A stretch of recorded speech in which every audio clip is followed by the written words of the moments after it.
Assalamualaikum warahmatullahi wabarakatuh. Perkenalkan, nama saya Dika Iski Fadila dari kelas 10 IPS 1. Di video saya kali ini, saya akan mempresentasikan tentang siklus hidrologi atau proses terjadinya hujan. Siklus hidrologi mempunyai pengertian yaitu sirkulasi air yang tidak pernah berhenti dari atmosfer ke bumi dan kembali ke atmosfer melalui 4 cara. Yang pertama, kondensasi, kedua presipitasi, evaporasi, dan yang terakhir transpirasi. Pemanasan air laut oleh sinar matahari merupakan kunci proses siklus hidrologi tersebut yang dapat berjalan secara terus-menerus. Air berevaporasi kemudian jatuh sebagai presipitasi dalam bentuk hujan, salju, hujan es dan salju, dan yang lain-lain. Pada perjalanannya, beberapa presipitasi dapat berevaporasi kembali ke atas atau langsung jatuh yang kemudian diintersepsi oleh tanaman sebelum mencapai tanah. Setelah mencapai tanah, air tersebut akan dibedakan menjadi 3 seperti PPT berikut ini. Tahap pertama yaitu ada evaporasi atau transpirasi. Yang kedua ada infiltrasi atau perkolasi ke dalam tanah, dan yang ketiga ada air permukaan.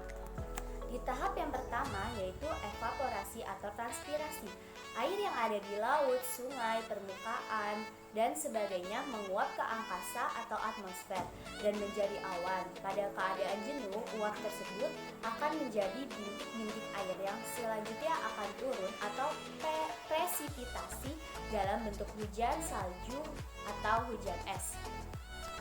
Dan yang kedua ada infiltrasi atau perkolasi ke dalam tanah. Cara ini yaitu air yang bergerak ke dalam tanah melalui celah-celah atau pori-pori tanah dan batuan menuju ke arah muka tanah. Dan yang ketiga ada air permukaan. Air permukaan adalah air yang bergerak di atas permukaan tanah dekat dengan aliran utama dan danau. Makin landai lahan dan makin sedikit pori-pori tanah, maka aliran permukaan semakin besar. Dan yang selanjutnya ada macam-macam dan tahapan proses siklus air seperti PPT berikut ini. Tahapan proses siklus air dibagi menjadi 3. Yang pertama siklus pendek, yang kedua siklus sedang, dan yang ketiga siklus panjang. Siklus pendek yaitu air laut menguap menjadi uap gas karena panas matahari, terjadi kondensasi dan pembentukan awan, turun hujan di permukaan laut. Kemudian siklus sedang yaitu air laut menguap menjadi uap gas karena panas matahari, terjadi evaporasi, uap bergerak oleh tiupan angin ke darat, pembentukan awan, turun hujan di permukaan daratan, air mengalir di sungai menuju laut kembali. Yang ketiga ada siklus panjang atau siklus besar. Uap air mengalami sublimasi, pembentukan awan yang mengandung kristal es, awan bergerak oleh tiupan angin ke darat, turun salju, pembentukan gletser, gletser mencair membentuk aliran sungai, dan yang terakhir air mengalir di sungai menuju darat dan kemudian ke laut.